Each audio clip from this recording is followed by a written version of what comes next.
Human beings will do anything. Anything. I am convinced.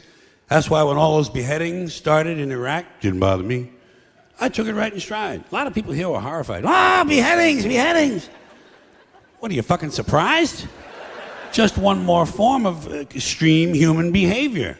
Besides, who cares about some mercenary civilian contractor from Oklahoma who gets his head cut off? Fuck him. Fuck him. Hey, Jack, you don't want to get your head cut off? Stay the fuck in Oklahoma. Stay the fuck in Oklahoma.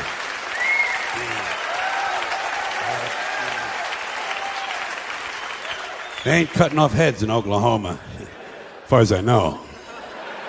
But I do know this. You strap on a gun and go strutting around some other man's country, you better be ready for some action, Jack. You better be ready for some action. People are touchy about that sort of thing. And let me ask you this while I have you good, clean Americans here. This is a moral question, not rhetorical. I'm looking for the answer. What is the moral difference between cutting off one guy's head, or 2, or 3, or 5, or 10, and dropping a big bomb on a hospital and killing a whole bunch of sick kids?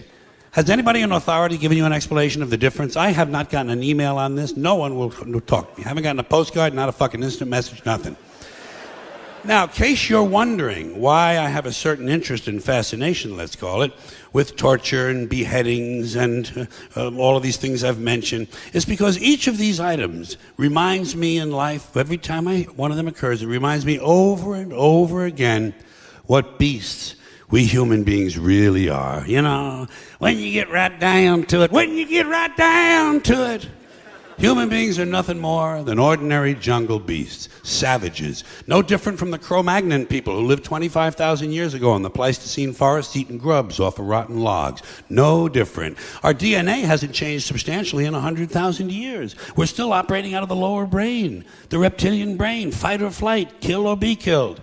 Now, we like to think we've evolved and advanced because we can build a computer, fly an airplane, travel underwater. We can write a sonnet, paint a painting, compose an opera. But you know something? We're barely out of the jungle on this planet. Barely out of the fucking jungle. What we are is semi-civilized beasts with baseball caps and automatic weapons.